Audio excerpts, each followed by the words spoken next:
kiste pe ezali maladie toujours oyo biso na yabo pharma tozo traiter yango. Ozana kiste d'ovaire,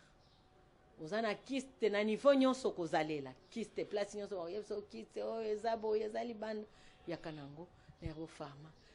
tokopesa traitement toujours ya ba plante. Tozana traitement mosusu tokopesa te. Biso ezaka ka traitement na biso oya kala obino bo négliger. Lelo ba chinois batombolaka ba traitement na bango, traitement ya ba chinois eza nini? Eza toujours ba plante. Pona nini bino bokoko tombola traitement ya mboka na bino te? Ba nzete oyo eza ya mboka na biso tokendaka bazamba tokei musika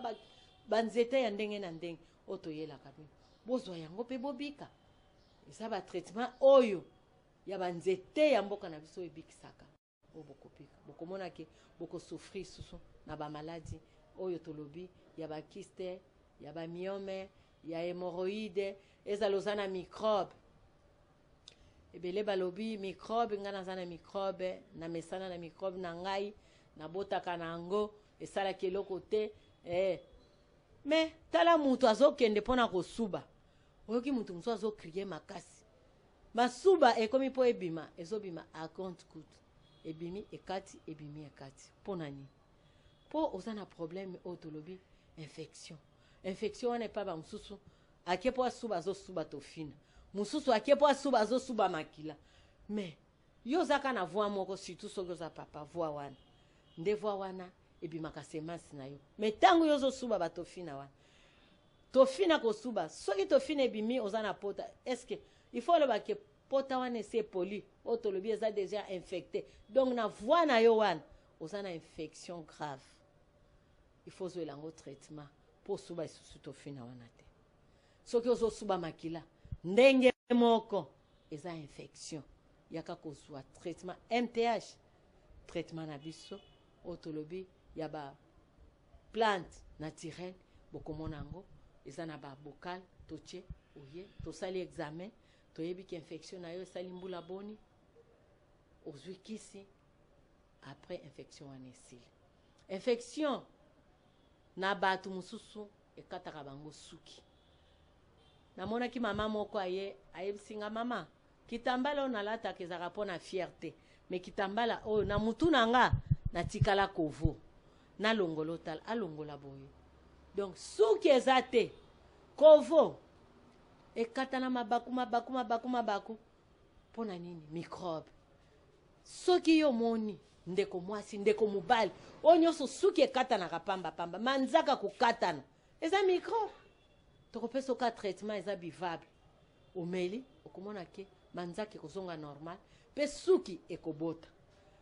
mususu okangama na kolata mashilong ndenge na latibo pona nini ozobomba ba mycose eza na nzoto na yo mycose wana soki olongoli elamba ozokwanza na mbeli ozokwanza donc mycose wana ozokwanza mwaye kutu ezate tika kobomba microbe ba kolata bilamba ya mashilong yaka na Herbo Pharma okozwa traitement ya komela ya kopakola okomona ka ba mycose nyonso wana ekosili yango wana tolobi traitement nyonso ezala infection traitement nyonso ezala hémorroïde avec 60 000 francs congolais okozwa traitement na yo okobika tobeleli bino tocheba numéro na biso nayebi ke bokobenga pe tokosela bino na Herbo Pharma bandeko bazana bana ya SS baza bana lokola bana nyonso bazongisaka bango makila soki oye kolanda traitement tozana plante moko bino bato oyo bozwa famille moko eyebi bana babika bakoma bonne santé bazwa plante wana ya cosin wana ezongisaka makila okomona bakobanda ko transfuser susu mwana pamba te mwana kozonga normal en bonne santé lokola bana nyonso à cause des plantes soki otie tembe tolobi yaka tozali awa na première côté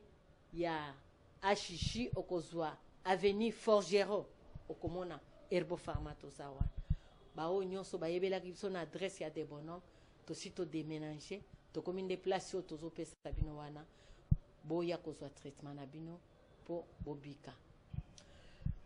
nde tolobi lisusu problème oyo totali maladi ya sukali